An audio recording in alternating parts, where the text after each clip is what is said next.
Welcome back to Anonymous Whistleblower channel.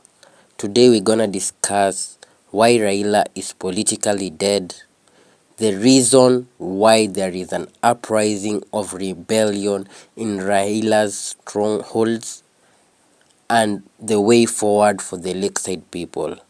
But first, we wanna learn about history and what happened before we talk about Raila and everything that he has done for Kenya. Chiloba must go. Go. Nasa Uhuru Muigai Kenyatta. Nasa Ruto. Nasa Waizi. Sisi Kenya ambao naweza ongea kama mwanaume. Nitasema jambo moja. Kura ambao tulipiga tukaibwa 2007, tukakuja tukaibwa 2013, 2017 tuibwe. Kwani sisi ni wanawake? Haitawezekana. Risasi imebaki ngapi? Moja. Na itanaza nani? Raila. Itanaza sisi tuko nyuma ya baba. Baba ya nani? Wewe una baba kwenu? Unakuja kutafuta mtu anatangatanga kwa barabara unaita baba. Wewe umekosa baba ya kwako. Now, as we all know, calling Raila a greedy man is an underestimation of a man.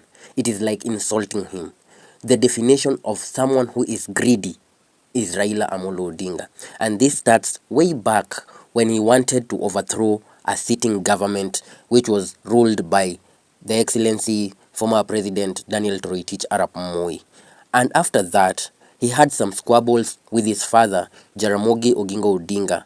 And that is why, up to date, we hear of some rumors or maybe some truth that his father cursed him, and he said, I'm not quoting, but what I want to paraphrase is that in his lifetime, in Raila's lifetime, he will never be president.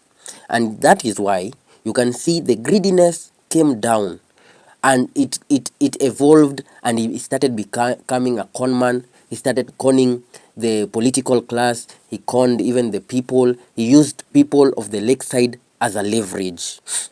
See, from 2002, when he didn't run for election, I think he supported Kibaki. That is when, Raila learned and mastered the art of conning his people. Because, as you can see, in every election, each and every cycle, Raila, in one way or another, joins the government. And me saying this, he doesn't join with all the people. He joins alone for his personal interests and the interests of his family. Never in my lifetime have I seen Raila speaking for the Kenyan people. When he speaks for the Kenyan people, it is when he is not accommodated in the sitting government, and when he does all he has, when he calls people to demonstrate, when he holds big rallies to call out the government. It is only in the aim of him to get something out of the government. And that we saw in the 𝐁𝐢𝐧𝐚𝐧𝐤 government between him and the president Mwai Kibaki. That was in 2007. And if you want to know, this man is a god of death to the Luo, mostly. This man incites people. People died in 2007, 2008. And each and every time this man calls out for a demonstration, there is no time when Raila called for a demonstration and you find that it was pure and it was, peaceful, because he has normalized using his people. And to be fair, the people from the Lakeside, these people are one of the most intelligent people in Kenya, but still they are one of the most foolish tribes in Kenya, because you will find some doctors, some professors, but the ones who are foolish, you will find them each and every time. They are the same people who have been used to demonstrate, to vandalize things. They are goons. And that is to be fair. If I'm lying, you can tell me in the comment section. But most of the people who do silly jobs, silly errands, which are orchestrated by the political class, you will find is the Luo people. And I want to tell you honestly, Raila was a member of parliament of Langata, of this area, Kibera. And if you want to know that Raila doesn't care about you or anyone, he cares about himself, that place, even if someone is so foolish, someone doesn't like, we can call it maendeleo, you can see Kibera, since the time when Gen Zs can say they were born, Kibera was a slum. And up to date, this is 2025, it is still one of the biggest slums in the world. And you know why? Because the man who people praise and worship like a god, he was there, he did nothing. Every time he comes, hey, hey, and stupid riddles and vitendawillies. But, being foolish is one thing, but being lied to every time is another thing. Now, from Kibaki, we came to Uhuru and Ruto. Now, when the time came and Uhuru saw the government was a little bit shaky, he called in his brother Raila. And bear in mind, these people insult each other each and every time it goes to an election period. But once the election is over, you will hear, oh, this one is a witch doctor, hey, this one is an alcoholic, oh, he smokes bang and weed, hey, this one goes and dances naked with. Kuna wengine akiamuka asubuhi pombe, akiamuka asubuhi bangi, akiamuka asubuhi anatafuta mahali ya kwenda kuiba. Ameiba mbuzi pale, ameiba kondoo pale, ameiba ardhi hapo, unajua? Unajua? Mimi nataka niwakumbushe hapo awali pahali ambapo Kenya ilitoka siasa ya vita mwaka wa 2007 kwa sababu kuna mganga mwingine ambaye alisema mwaka wa 2007 hakubali kushindwa. Wakenya wakamwaga damu,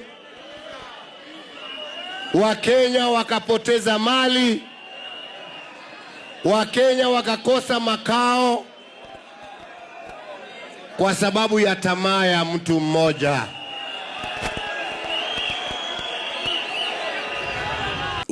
Such stories. But when the election is over and it's time to settle down and eat, then they become brothers all over sudden.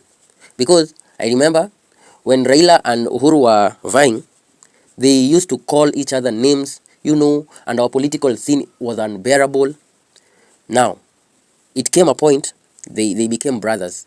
And, after becoming brothers, they eat from the same plate. And, that is our money, taxpayers' money. Because when you see Raila going in the government, just know there is something in for him. Now, to know that this man is a con man, at that particular time, they had a group called NASA. And NASA comprised of other politicians like Kalonzo and others. Now, when Raila went into the government, he threw all of them under the bus. And I want you to notice that even the people, the diehard fans, who call themselves, who call Raila a god, and they say when he says left, they will go left. When he says right, they will go right. Now, they are all thrown under the bus. And he doesn't care about how you feel or whatever. And that went, and, another election time came, and it was now Ruto's time. They called each other's names, which doctor, Nini, name calling was all over the place. But to our surprise, after Raila calling for demonstrations, what and not, he went in the government alone. He threw Martha Karua under the bus, he threw Kalonzo under the bus, the whole opposition team under the bus. And now, after doing that, to show you he doesn't care about Kenyans, it came 2024, and this was the nail on the coffin. Gen Zs came out to protest and demonstrate. And what did Raila do? He went in the government, he pulled off a handshake that was never, no one saw it. No one saw it. But we all knew Raila always wanted to be in the government. And that is how he threw his people under the bus, the Gen Zs. He's treading on the blood of Gen Zs. And to me, saying Raila is politically dead, I just want you to listen to what the people of the Lakeside are saying.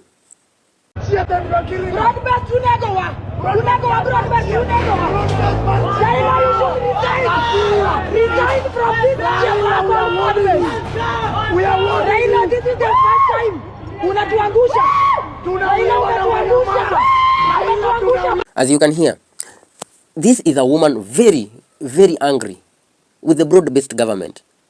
Very angry of what is happening to his brothers and sisters from the Lakeside. Mind you, we are not politicizing death, but if you look at the look of things, so many people from the Lakeside have died mysteriously. Starting with Ojwang, going to someone who was an aspirant of Molo, going to even an MP, and you think the Luo people will just stay and keep quiet? Now, Raila is starting to lose his relevancy in the political scene, and that is evident.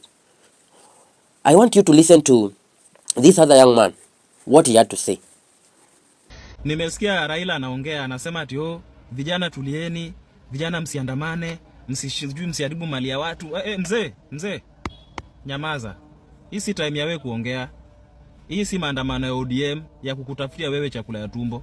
Hii ni maandamano ya vijana wanataka haki. Na kwa vile wewe ulishamezwa na system ya majambazi, wewe nyamaza.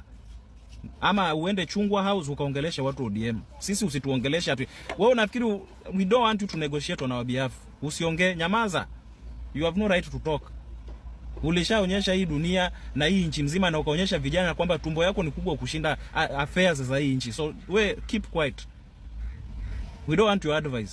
We nyamaza kabisa, kula. Sio ama ile ulipewa na government haitoshi. We kula hiyo ulipewa. Kama haitoshi, weka pay bill tukuchangie shilingi ama shilingi 200 ama 50 ama 10 kama umeanza kusikia njaa. Nyamaza. Hatutaki kusikia unatuambia nini? We don't want to hear you speak. Wewe tulikuheshimu lakini sasa heshima yako tulishaichukua. You don't deserve our respect as young people of this nation. Keep quiet and eat. Kula pole pole. Now, this is very evident that the people have started shifting their mindsets. It is no longer the time when you used to tell people left, right. And I want to tell the people from the Lakeside, you need to wake up. You need to, because I see the rebellion has started. And this is why Raila doesn't want brave minds. He always wants minds that he can control, he can manipulate. That's why he never gave even Babu Owino a chance. But if you see, Babu Owino is a very vibrant young man, a good politician, and someone who does work. But when it comes to prioritizing things, you will see him prioritizing people who he thinks he can control and manipulate. So, if you want to be smart people, stop following Raila Odinga blindly. Because, first of all, he's a very old man. And, yes, they say old men can see far, where young men cannot see. But I'm telling you, the generations that come, they come with new ideas. Yes, an old man can tell you, if you go in this direction, old men are good for advice. They are not good for leading. Leadership needs young, vibrant minds that can do the job. Sasa, let me tell you, in the old days, people went to fight. Your time, it was a sword for a sword. Raila angetoboa. Acha niulize swali. Raila angetoboa, angeenda kupigana, angekuwa mstari wa mbele. Because I saw even kings, they were going to fight. Like King Saul alikuanga mbele, David mbele. Raila akiwa mbele, si atakuwa wa kwanza kuanguka. Anyway, it is high time that Kenyan politics should shift. If we want change, then we have to change our mindsets. Mimi nawaacha na jambo rahisi tu. If Raila was the one to liberate our country, then why is Kibera the same? He came there, he found it in a bad situation.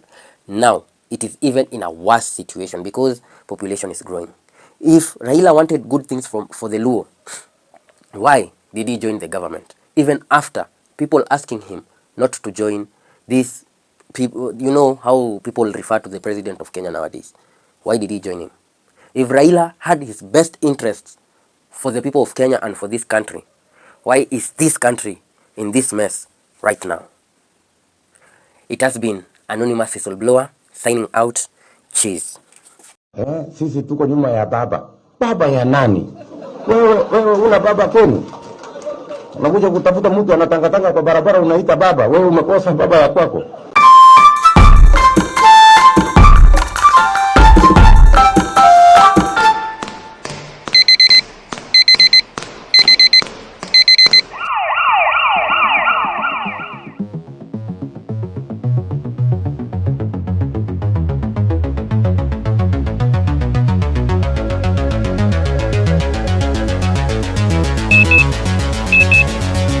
Stand by in 3, 2, 1, go.